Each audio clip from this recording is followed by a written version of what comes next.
Here's a weight loss tip. You know, plastics are illegal, but something like this is not, right? This is ripstop nylon. This is real thick. You can get the cheap Walmart version, right? This here even seems to be a little bit lined, it seems, right? It seems to be a little bit lined, but this is legal. Now I'd get 2 of these. I would put a long sleeve t-shirt on, put this on, and then put 2 pairs of sweat pant or tops over it. Put a hat on. Then you put your maybe a thin pair of running tights. Get a couple pairs of those.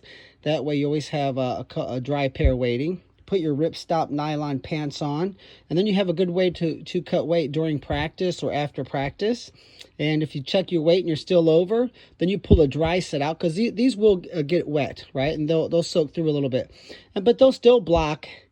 They'll still trap in 90% of the heat. They're probably maybe even a little bit better than plastics because they actually breathe. You know, you don't wear out as quick. How about this? This is just a Gore-Tex coat, right? You wouldn't wear this to wrestle in, but you might put this on, you know, zip it up, wrap a towel around your neck, put a hat on, and you might get on the exercise bike with this. And it's Gore-Tex, so it's very slightly breathable, but you know, it's still legal.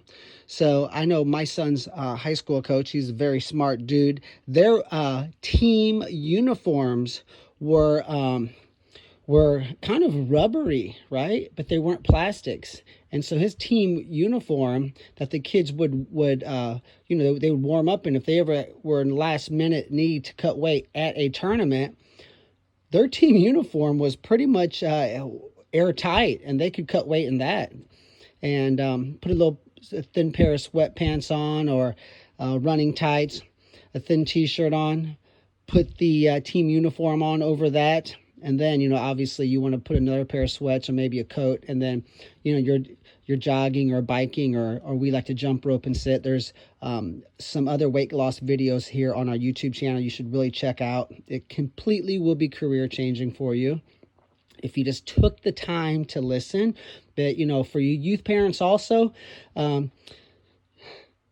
something like this, you know, if your kids are, they're just kind of borderline. The youth kids in our program, until they get to be middle school, you know, they don't really cut weight, but sometimes we're borderline, we worry, right? So why not just wear some sweats at practice, sweat an extra pound off at practice, and then that way you know the next morning they're going to wake up on weight, and you don't have to stress about it at 5:30 in the morning.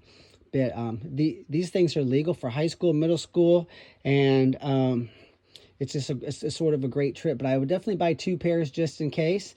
And you should also have a weight cutting bag, a great big huge backpack with extra sweats, extra socks, extra underwear, extra t-shirts.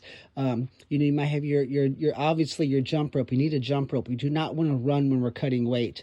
We want to save our legs.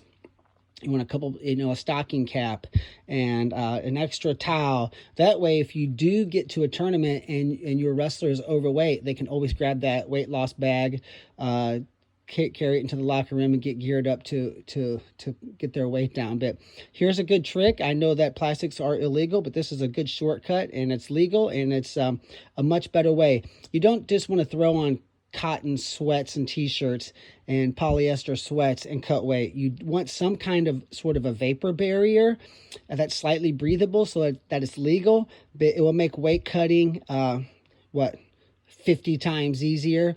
If you're not using something like this to sweat off that last couple pounds, you're really missing the boat.